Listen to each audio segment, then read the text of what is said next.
അനുജ ഒറ്റ സെക്കൻഡ് ഒരു കാര്യം പറയട്ടെ. ഇന്നലെ റെയ്ഡ് നടന്ന ഖാലിദിനെയൊക്കെ പിടിച്ച ആ സെയിം സ്ഥലത്ത് ആ ഫ്ലാറ്റിൽ തന്നെ താമസിക്കുന്ന ചില സിനിമാക്കാർ അവരുടെ ഫ്ലാറ്റിലൊക്കെ ഈ ലഹരിയുടെ കുത്തൊഴുക്കാണെന്നാണ് പറഞ്ഞത്. അറിയോ നിങ്ങൾക്ക് ആർക്കെങ്കിലും? ഒന്ന് അന്വേഷിച്ച് നോക്കട്ടെ. അതേ സെയിം ഫ്ലാറ്റിൽ ഇത് നടന്ന അതേ ഫ്ലാറ്റിൽ, അതായത് ഇന്നലെ റെയ്ഡ് നടന്ന അതേ ഫ്ലാറ്റിൽ അവിടെ താമസിക്കുന്ന ചില സിനിമാക്കാർ കൂട്ടമായിട്ട് ഇത് ഉപയോഗിക്കാൻ വേണ്ടി ഫ്ലാറ്റ് എടുത്ത് അവിടെ താമസിക്കുന്നു. ഇത് അന്വേഷിക്കുന്നുണ്ടോ? ആരന്വേഷിക്കുന്നു? ഏത് സിനിമാ സെറ്റിൽ ചെന്ന എക്സൈസുകാർക്ക് എന്താണ് കുഴപ്പം? പോലീസുകാർക്ക് എന്താണ് അവിടെ ചെന്നാൽ കുഴപ്പം? എന്താണ്? ആരെങ്കിലും തടയുമോ? ബി ഉണ്ണികൃഷ്ണൻ ആരാണ് തടയാൻ? ഇയാൾക്ക് എന്താ ഈ നാട് പതിച്ചു കൊടുത്തിട്ടുണ്ടോ? ഫെഫ്കെ പതിച്ചു കൊടുത്തിട്ടുണ്ടോ? മലയാള സിനിമ ഇൻഡസ്ട്രി അവിടെ ആരെങ്കിലും പോയി കഴിഞ്ഞാൽ എന്താണ് കുഴപ്പം? പോയി പരിശോധിക്കണമെന്ന്. ഡ്രസ് ഇട്ടുണ്ടല്ല, അവർക്ക് സിവിൽ ഡ്രസ് ഇപ്പോൾ ആവുമല്ലോ. അപ്പൊ ഇതൊക്കെ ഒഴുക്കം മട്ടിലുള്ള ഇടപാടുകളാണ്. മനോജ് പ്രാബിനെ ഇന്ന് പറഞ്ഞു മാറ്റിയതുപോലെ 100 കണക്കിന് കേസ് കിട്ടൽ ഇവർക്കെല്ലാം അറിയാം.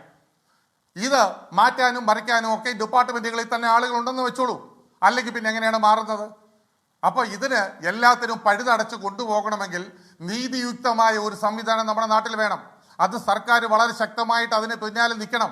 അല്ലാതെ ആരുടെയെങ്കിലും വർത്തമാനം കേട്ടിട്ടോ ഏതെങ്കിലും 1-2 നടന്മാരിലേക്ക് ഇത് ചെല്ലുമ്പോൾ ഓയ്യോ അത് ഞങ്ങളുടെ ആളാണ് അങ്ങോട്ടേക്ക് പോവല്ലേ, അതോടുകൂടി തീർന്നു. ഷൈൻ ടോം ചാക്കോ പറഞ്ഞു, ഒരു നടനും അദ്ദേഹത്തിന്റെ ഭാര്യയും ഉൾപ്പെടെയുള്ള ആളുകൾ ഈ സിനിമയ്ക്കകത്ത് ഇത് ഉപയോഗിക്കുന്നു എന്നുള്ളത് പേര് സഹിതം എക്സൈസിന് കൊടുത്തിട്ട് പിറ്റേ ദിവസം അത് പിന്നെ കോംപ്രമൈസ് ആക്കി. നേരത്തെ രാഹുൽ പറഞ്ഞു വിൻസി കാണിച്ചത് വളരെ വളരെ വലിയൊരു കാര്യമാണെന്ന്. എന്ത് വലിയ കാര്യമാണ്? ഈ വിൻസി ഈ പരാതി കൊടുത്തിട്ട് പിറ്റേ ദിവസം രാവിലെ എല്ലാവരെയും പിന്നെ ഒരുമാതിരി കുരങ്ങ് കളിപ്പിച്ചുകൊണ്ട് ഇതായില്ലേ? എന്ത് കോംപ്രമൈസ് ആയില്ലേ? എന്തിനാണ് കോംപ്രമൈസ് ആയത്? അവർക്ക് തൻ്റെ ഉണ്ടെങ്കിൽ തുറച്ചു നിൽക്കില്ലേ? അവരെയല്ലേ ആക്ഷേപിച്ചത് ഷൈൻ ടോം ചാക്കോ?